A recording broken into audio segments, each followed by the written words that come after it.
di saat ini saya akan menjelaskan sebuah percobaan sederhana yang terkait dengan analisis klorin dalam sampel beras, di mana ada 6 sampel beras yang saya gunakan. Jadi teman-teman, sampel beras yang saya gunakan adalah sampel beras Bulog, sampel beras pisang Ambon, sampel beras Jempol, sampel beras Agung, sampel beras premium, serta sampel beras anggur, teman-teman. Nah, untuk melakukan analisis klorin dalam sampel beras, ada beberapa alat dan bahan yang kita perlukan. Yang pertama, ada sagu yang kita perlukan untuk pembuatan amilum nantinya. Kemudian ada betadin sebagai alternatif untuk pengganti larutan KI. Kemudian ada pipet tetes, ada sendok makan, ada spatula, serta ada batang pengaduk, dan juga ada gelas yang kita butuhkan sebagai alternatif pengganti labu takar serta baiklin, teman-teman. Ya teman-teman, sebelum kita melakukan analisis klorin dalam ke-6 sampel yang kita gunakan, terlebih dahulu kita harus membuat larutan amilum. Larutan amilum yang kita buat dari sagu. Pertama-tama kita mengambil 1/4 sendok teh sagu, kita masukkan ke dalam lada, kemudian kita tambahkan sebanyak 50 ml Aquades. Jadi di dalam percobaan ini juga digunakan Aquades. Jadi teman-teman, ini adalah penjelasan dari alternatif gelas ukur yang saya gunakan dalam percobaan ini, teman-teman. Kemudian kita aduk, dan setelah itu kita panaskan, teman-teman. Ya teman-teman, kemudian larutan amilum yang telah kita aduk kita masukkan ke dalam panci. Kemudian kita aduk dan kita panaskan di atas kompor sampai larutan amilum menjadi homogen.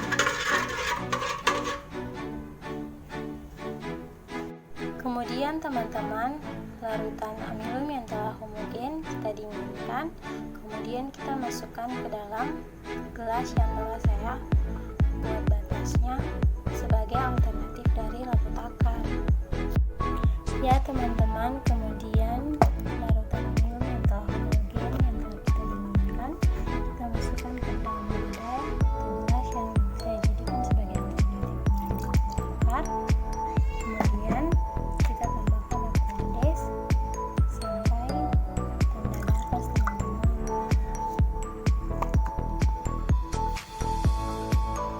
Ya teman-teman, setelah kita membuat larutan amilum, kemudian kita harus membuat kontrol negatif dari sampel, di mana dalam pembuatan kontrol negatif dari sampel yang saya gunakan adalah beras Bulog, teman-teman. Hal ini dikarenakan karena warna dari beras Bulog tidak terlalu putih mengkilap, kemudian beras Bulog juga tidak berbau, serta jika dimasak beras ini tidak cepat basi, sehingga saya menggunakannya sebagai kontrol negatif.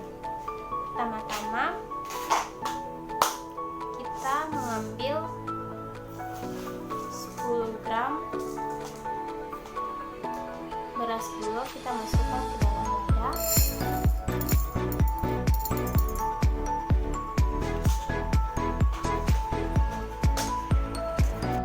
Jadi teman-teman, pada 1 sendok makan setara dengan 10 gram, sehingga sampel yang saya miliki adalah sebanyak 1 sendok makan, teman-teman. Kemudian kita tambahkan sebanyak 4 sendok Aquades ke dalam sampel, teman-teman.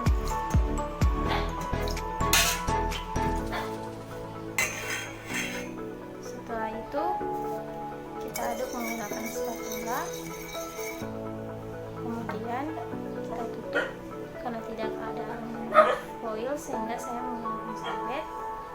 Kita tutup dan kita biarkan selama 2 menit, teman-teman. Ya teman-teman, selanjutnya setelah kita diamkan sampel beras Bulog selama 2 menit, kemudian kita saring menggunakan kertas saring, teman-teman.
teman-teman, karena filtrat dari sampel beras bulog mengalami perubahan warna menjadi warna biru lembayung, sehingga sampel beras bulog dapat dijadikan sebagai kontrol negatif untuk pemeriksaan sampel. Ya teman-teman, selanjutnya setelah kita membuat kontrol negatif, kemudian kita harus membuat kontrol positif teman-teman, dimana di sini sampel yang saya gunakan untuk pembuatan kontrol positif adalah sampel beras agung teman-teman. Hal ini dikarenakan karena beras agung ini memiliki warna yang cukup putih mengkilat, kemudian baunya wangi, sehingga ini menjadikan alasan untuk saya membuat kontrol positif dari sampel beras agung ini teman-teman. Kemudian kita mengambil sebanyak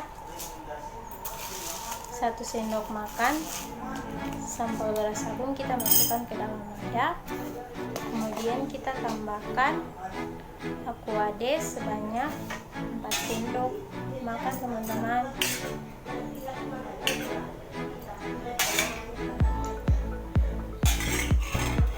Kemudian kita tutup menggunakan serbet, kita diamkan selama 2 menit teman-teman. Kemudian teman-teman, setelah itu kita menyaring filter sampel.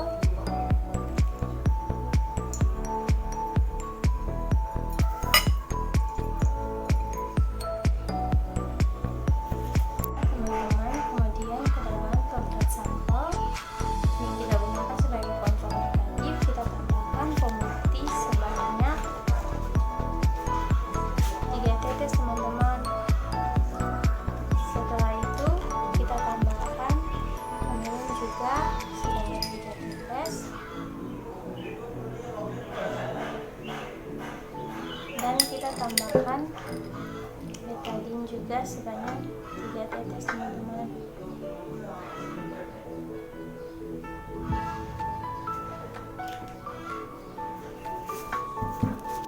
Ya teman-teman, dapat dilihat filtrat sampel beras agung yang kita gunakan untuk pemeriksaan kontrol positif setelah ditambahkan pemutih, amilum, dan betadine.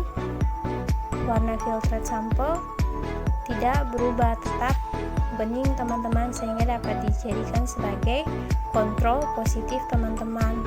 Ya teman-teman, selanjutnya kita akan melakukan pemeriksaan klorin di dalam kandungan sampel, di mana perlakuan untuk sampel sebenarnya sama teman-teman. Pertama-tama kita mengambil 1 sendok makan sampel, kita masukkan ke dalam wadah, karena 1 sendok makan sampel setara dengan 10 gram sampel, sehingga kita masukkan 1 sendok makan sampel ke dalam wadah. Kemudian kita tambahkan aquade sebanyak 4 sendok makan teman-teman. Setelah itu kita tutup menggunakan serbet.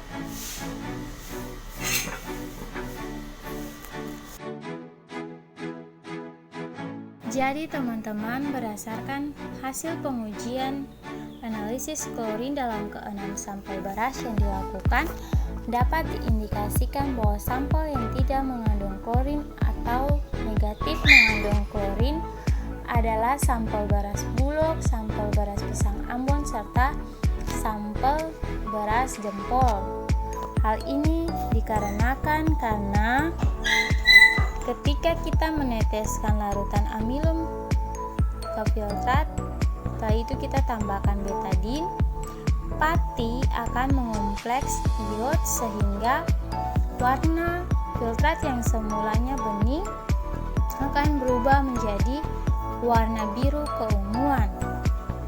Sedangkan sampel yang diindikasikan positif mengandung klorin adalah sampel beras agung, sampel beras premium, serta sampel beras anggur. Hal ini dikarenakan karena jika ada klorin ketika kita menambahkan larutan amilum ke dalam filtrat, maka pati akan mengompleks iot. Maka ketika kita menambahkan betadin, warna filtrat akan hilang atau menjadi bening. Hal ini dikarenakan karena adanya klorin yang menghalangi pati untuk mengompleks iot. Jadi teman-teman, itu adalah sekian dari penjelasan saya. Semoga teman-teman dapat mengerti dan dapat jeli untuk memilih dan mengonsumsi beras yang baik. Sekian dan terima kasih.